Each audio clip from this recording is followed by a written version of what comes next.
Hello guys, this is Svetlana from Cosplay and welcome to my last video of my collaboration with Electronic Arts. Just as I promised you last time, today I'm going to show you how to build this super cool Ranger Javelin helmet, completely made out of, you guessed it right, EVA foam. By now you probably wonder why I'm using EVA foam all the time, right? Even though I have multiple 3D printers and also a laser cutter and all the fancy stuff in my workshop, I want to show you that a cool costume doesn't need to be expensive and you can build pretty much everything out of a really affordable material like EVA foam. So to build this helmet I used around this much EVA foam and it cost $8. Not bad, right?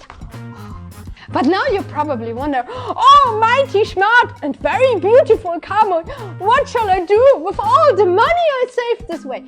Well, you can go to GummiCosplay.com and grab my book about how to work with EVA foam. And if you want to build this helmet as well, make sure to grab the free pattern there too. And now let's start with the video. The Ranger Javelin is actually a complete exosuit that the pilot needs to get into. So you can't just wear the helmet by itself.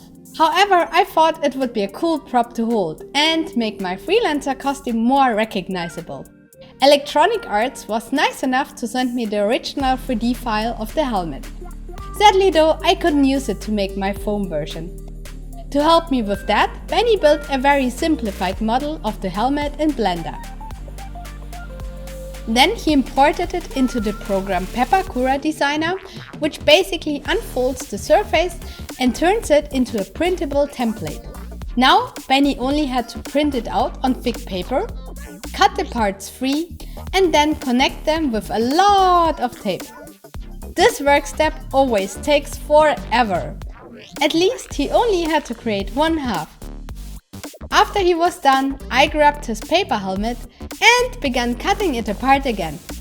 This time, however, I followed the red lines in the Pepakura file.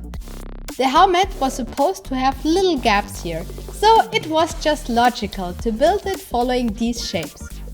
Next, I transferred each part onto 5mm high density EVA foam and cut it out with a box cutter. I covered the edges with contact cement and connected them carefully. Here you can see my construction for the top of the helmet. I think this shows the way I worked here pretty well. Following this, I connected more of the larger parts and slowly built up the whole base shape. To create the gaps, I actually sanded all the edges down just a little bit. This whole part here was pretty straightforward. It just took a while to trace, cut and glue all pieces together. The most important thing here was to have a strong and reliable glue. You'll find links to all products I used in the video description, by the way. Oh, and I surely took some doggo breaks every now and then. I just cannot resist the cuteness. Next, more gluing. This step really took forever, so I strongly recommend watching a good TV show on the side. I burned through almost 2 seasons of Malcolm in the Middle. Also, don't forget to keep your blade super sharp at all times. For this, I used this handy grinding stone every few cuts. Some parts were actually so small that I had to switch to my X-Acto knife. While everything looked pretty loose and wobbly at the beginning, it clearly got more shape the more pieces I added. To close the face at the end was definitely one of the hardest parts.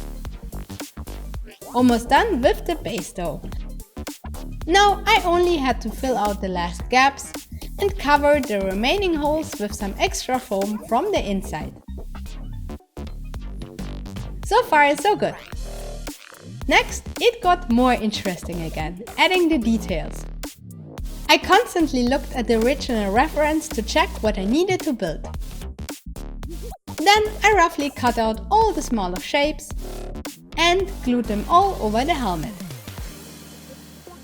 The level of detail is surely not the same as the original 3D file, but I guess it's good enough for a foam construction. Adding all the little bits and pieces was actually really fun. I also drew on some marks for the rivets and screws and simply used different tips of my Dremel to drill them in. Nothing fancy, but it did the job. As you can see, most of the details were just simple squares and lines. A few of the 5mm parts also needed some more sanding before I could glue them on. Well, and finally this work step was done too. Building the helmet took me around 2 days of work so far. But I'm satisfied. Finally, I heat sealed the surface with my heat gun so Benni could start to prime it. First he used Flexbond to fill up the gaps and to fix rough spots. Next he also applied Quick Seal to hide some of the more visible seams.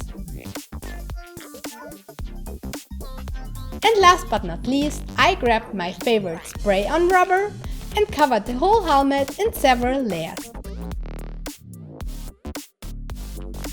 Nice and shiny! For the painting, Benni used these airbrush colors from Vallejo. First he applied a thin layer of gunmetal silver and then added shadows with black. This made the helmet look really metallic. Now he applied a lot of masking tape, so that only the areas that needed to become white or yellow were left exposed.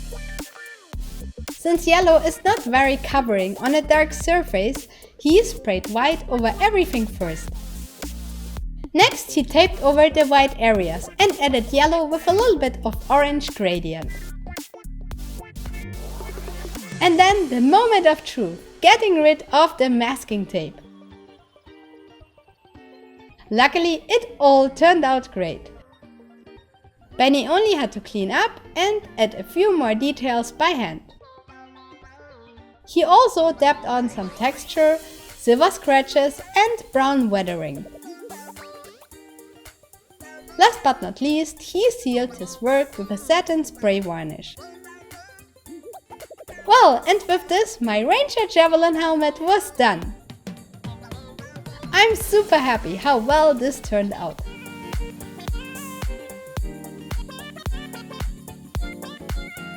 We had so much fun building this helmet. I actually can't wear it since I made it just as a prop for a photo shoot, but I still think it makes a really nice display piece. Thanks again to Electronic Arts for supporting our channel by asking us to make all these videos for you. I hope you had just as much fun watching them as we had creating them.